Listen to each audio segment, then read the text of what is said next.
Kakinada parliament Vaikapa అభ్యర్థి చలమలశెట్టి సునీల్ తీరు మేడిపండు చందంగా ఉంటుందని చూడటానికి పైకి నిగారింపుగా ఉన్న లోలోపల మాత్రం మోసాలు కుట్రలు కుతంత్రాలతో కూడిన వయోముఖ విషకుంభం చలమలశెట్టి సునీల్ అని జనసేన పార్టీ రాష్ట్ర అధికార ప్రతినిధి దాసరి కిరణ్ సంచలన ఆరోపణలు చేశారు. గురువారం కాకినాడ సరోవర్ పోర్టులో కాకినాడ సిటీ నియోజకవర్గ కోఆర్డినేటర్ బొలిశెట్టి సత్య ఆధ్వర్యంలో నిర్వహించిన మీడియా సమావేశంలో కిరణ్ పాల్గొన్నారు. ఈ సందర్భంగా కిరణ్ మాట్లాడుతూ పదవి వ్యామోహం తప్ప ప్రజా సంక్షేమం కాంక్షించిన మనిషి ఒకే ఒక్క చలమలశెట్టి సునీల్ అని అన్నారు. రోజుకో పార్టీ పూటకో శిబిరం ఆయనకు నిత్యకృత్యం అన్నారు. ఎన్నిసార్లు ప్రజలు చీత్కరించినా తగుదునమ్మా అంటూ 4వ ఎన్నికల బరిలో దిగి బంగపాటుకు దగ్గరలో ఉన్నారని అన్నారు. జనసేన పార్టీ కూటమికి మద్దతుగా ఈ రోజున ఈ కార్యక్రమం ఏర్పాటు చేసుకున్నాం. అందరినీ కోరుతుంది ఒకటే, ఈ జనసేన పార్టీ ఈ పేద కులాల నుంచి వచ్చిన పార్టీ.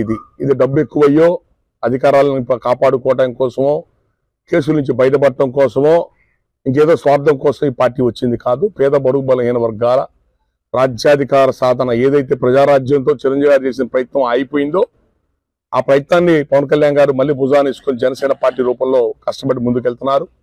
ఆ రోజు ప్రజారాజ్యం పార్టీ కూడా దాదాపు 110 స్థానాలు బీసీలకు ఇచ్చింది, ఎస్సీలకు రిజర్వేషన్ లేని చోట ఇచ్చింది. కాదు ఆ రోజు సామాజిక న్యాయం అనే పదం ప్రజలకు తెలియదు, చైతన్యం లేదు. ఆ రోజుల్లో 1-2 వర్గాల చేతుల్లో ఉన్నారు తప్ప అధికారం పేద వర్గాలకు అందాలనే ఆలోచన వచ్చిందే ప్రజారాజ్యం దగ్గర నుంచి. పెనుమార్పు వచ్చింది అక్కడి నుంచి వచ్చింది. అయితే ఆయన చిరంజీవి గారిని ఆయన అన్ని రకాలుగా అలరపాలు చేశారు, టికెట్లు అమ్ముకున్నాడు అన్నారు, నానా ఆగం అలరి చేసి ఆయన పార్టీ తీసేదాకా నిద్రపోలేదు. అదే ఆశయాన్ని మళ్ళీ కంటిన్యూ చేయడానికి పవన్ కళ్యాణ్ గారు జనసేన పార్టీ పెట్టి ఆయన ఓడిపోయినా కూడా ప్రజల్లో ఉండి పనిచేస్తున్నారు. కోట్ల రూపాయల పేదవాళ్ళకి అనేక కార్యక్రమాలు వాడుతున్నాడు. బడుగు బలహీన వర్గాల్ని కలుపుకొని ముందుకెళ్తున్నాడు. కాపు అతిపెద్ద సామాజిక వర్గాల కాపుల్ని బీసీ ఎస్సీలు అందరూ కలుపుకున్నాయా, మీ భుజాలను మీరు కూర్చోబెట్టుకుని అధికారం వైపు ప్రయాణం చేయండి, మీ అందరం అండగా ఉంటామని చెప్పని అందరినీ ప్రోత్సహిస్తున్నాడు. కేసులో ఉన్న వాళ్ళు మీకు నాయకులు దేవుళ్ళు ఏంటారా బాబు, దరిద్రం కాకపోతే దేశానికి అర్థం చేసుకోండి దయచేసి. పథకాలు ఎక్కడికి పోవు, ఏ ప్రభుత్వాలు మారినా పథకాలు ఉంటాయి, పథకాలు ఎక్కడికి పోవు. పరిపాలన చూడండి, అభివృద్ధి ఉందా లేదా, నీతి నిజాయితీ పరిపాలన ఉందా లేదా, ఎమ్మెల్యేలు ప్రజాప్రతినిధులు సక్రమంగా ఉంటున్నారో దౌర్జన్యాలు చేస్తున్నారో ప్రజల్ని, ఇవి చూసుకోండి. దోపిడీ జరుగుతుందే మంచి పరిపాలన జరుగుతుందో చూసుకోండి. చూసుకొని జాగ్రత్తగా రేపు ఎలక్షన్ లో మీరు ఎటువంటి ప్రలోభాలకి డబ్బులకు లొంగద్దు. మన దగ్గర దోచుకునే డబ్బు ఆ చీప్ లిక్కర్ అమ్మితే, సారాయి అమ్మితే వచ్చిన డబ్బులు, ఇసుక మీద వచ్చిన డబ్బులు తీసుకొచ్చి మళ్ళీ మనకు పెడుతున్నారు. మన ఇసుక మనకు దొరకదు, హైదరాబాద్ లో దొరుకుతుంది 75,000 లారీ, చెన్నైలో ₹1,00,000 లారీ, అక్కడ దొరుకుతుంది ఇక్కడ దొరకదు. ఇసుక దెబ్బకి 20 రంగాలు పోయినాయి. ఆ చీప్ లిక్కర్ దెబ్బకి ఆరోగ్యాలు పాడైపోతున్నాయి. ఏ రాష్ట్రాలు ఈ బ్రాండ్లు అమ్మరు, మళ్ళీ దానికి 2-3 రెట్లు ఎక్కువ రేటు. అన్నిటికీ ఆన్లైన్ గూగుల్ పే ఉంది. ఆ షాపులు లిక్కర్ షాపులో మాత్రం డబ్బు ఇచ్చే కొనాలా అంటే ఏం జరుగుతుంది?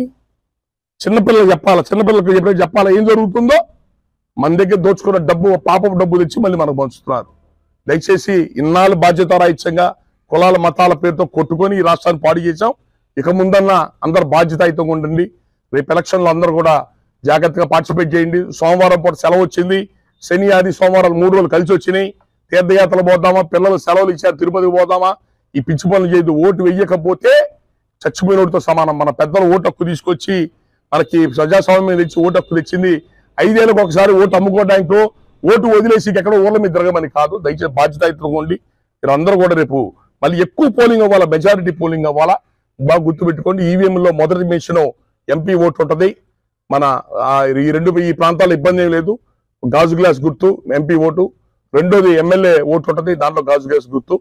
దయచేసి ఇక్కడ ఈ ప్రాంతాల్లో నిలబడ్డ ఎమ్మెల్యే పంతో నానాజీ గారు కానివ్వండి, ఎంపీ ఉదయ్ శ్రీనివాస్ కానివ్వండి, ఈ ప్రాంతాల్లో నిలబడ్డ జనసేన బీజేపీ కూటమి అభ్యర్థులకు అందరూ కూడా మీ కాపు పేద బడుగు బలహీన వర్గ బీసీఎస్సీ వర్గాలందరూ కూడా అండగా ఉండి గెలిపించి ఈ రాష్ట్ర భవిష్యత్తును కాపాడబోని కోరుతున్నాం. మరి జనసేన, తెలుగుదేశం, బీజేపీ అభ్యర్థులు విజయమే లక్ష్యంగా మేము అందరం కష్టపడి పనిచేస్తా ఉన్నాం. ఈ సందర్భాల్లో మరి కులాల మధ్యన, ప్రాంతాల మధ్యన, మతాల మధ్యన శిచులు పెడుతూ మరి ఓటు బ్యాంక్ని ఎస్కార్ట్ చేసుకోవడానికి అధికార పార్టీ ప్రయత్నం చేస్తుందని చెప్పేసి మేము నమ్ముతా ఉన్నాం. ఎందుకంటే దానికి ఉదాహరణ చెప్తున్నా.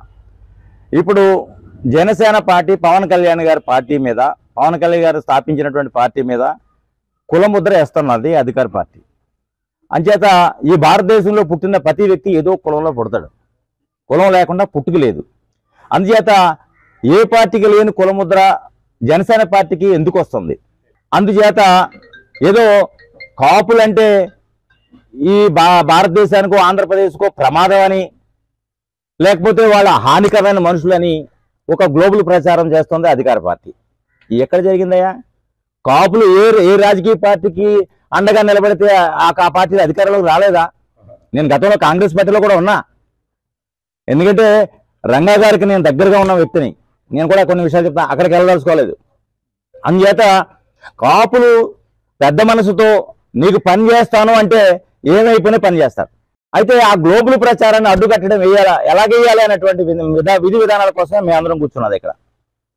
అందుచేత పవన్ కళ్యాణ్ గారు తీసుకున్న సమయస్ఫూర్తి నిర్ణయమే ఆంధ్రప్రదేశ్ రాష్ట్రానికి రక్షణ కవచంగా ఇవాళ నిలబడిందని చెప్పేసి మేము నమ్ముతా ఉన్నాం.